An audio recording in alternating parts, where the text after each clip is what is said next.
In this example, an object experiences a net zero external unbalanced force. Is it possible for the object to be traveling with a non-zero velocity? If yes, state the conditions that must be placed on the magnitude and direction of the velocity. If no, provide a reason. देखिए यहाँ पे ध्यान से ये क्या बोल रहा है हमें कि हमारे पास अगर एक ब्लॉक है,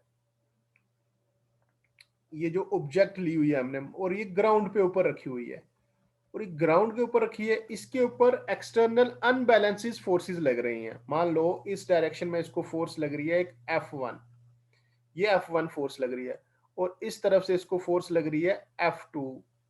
एक और फोर्स ले लेते हैं, मान लीजिए यहां से F3।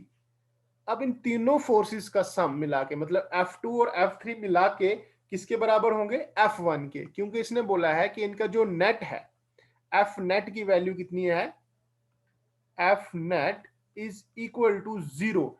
नेट फोर्स कितनी है आपके पास? जीरो। नेट फोर्स जीरो है। नेट फोर्स क्या है? जीरो। तो बोल रहा है कि क्या पॉसिबल है कि ये जो बॉडी है वो नॉन जीरो वेलोसिटी से चले? बिल्कुल पॉसिबल है। यस, इट इज पॉसिबल कि इस बॉडी की जो वेलोसिटी है वो नॉन जीरो हो। अब उससे पहले हम लोग थोड़ा सा एनालाइज करेंगे कि फोर्स है क्या। देखिए, फोर्स क्या होती है? फोर्स का काम क्या होता है? फोर्स क्या करता है? फोर्स करता है चेंज। क्या चीज चेंज करता है? State of motion. Force changes the state of motion.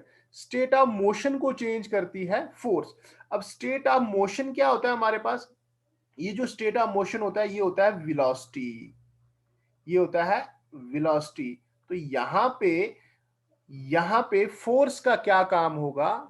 Force का काम क्या होगा? स्टेट ऑफ मोशन को चेंज करना। और स्टेट ऑफ मोशन का मतलब क्या है? वेलोसिटी। तो फोर्स का काम है वेलोसिटी को चेंज करना। वेलोसिटी को चेंज करती है फोर्स। और चेंज इन वेलोसिटी क्या होती है हमारे पास?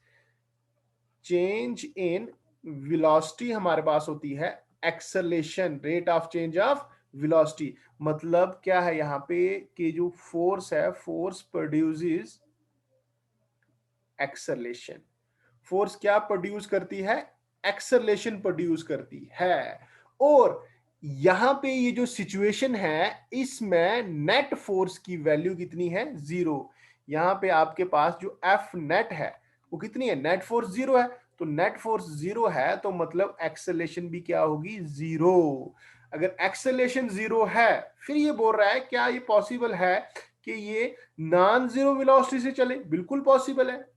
अब एक्सेलरेशन जीरो होने का क्या मतलब है? यहाँ पे दो कंडीशन होगी। या तो जो आपकी बॉडी है वो क्या है? रेस्ट में है। जब ये रेस्ट में होगी तो उस टाइम पे इसकी एक्सेलरेशन की वैल्यू कितनी होगी? जीरो। दूसरी सिचुएशन क्या है? ये जो बॉडी है आपकी, या तो ये जो बॉडी है ये यूनिफॉर्म मोशन से चले, या इसकी क्या हो? Uniform velocity. यूनिफॉर्म वेलोसिटी होगी, क्योंकि वेलोसिटी चेंज नहीं होगी तो एक्सेलरेशन जीरो आएगी, क्योंकि वेलोसिटी का चेंज होना ही तो एक्सेलरेशन है। तो यूनिफॉर्म वेलोसिटी मतलब वेलोसिटी क्या रहनी चाहिए आपकी? कांस्टेंट। अब वेलोसिटी आपकी कांस्टेंट रहनी चाहिए। वेलोसिटी क्या रहनी चाहिए? कांस्टेंट। तो वेलोसिटी कांस्टेंट। और वेलोसिटी क्या है हमारे पास? वेलोसिटी है वेक्टर क्वांटिटी। तो वेलोसिटी का आपके पास मैग्नीट्यूड भी होगा और इसकी डायरेक्शन भी होगी। इसकी डायरेक्शन भी होगी और ये दोनों चीजें क्या रहनी चाहिए? कांस्टेंट।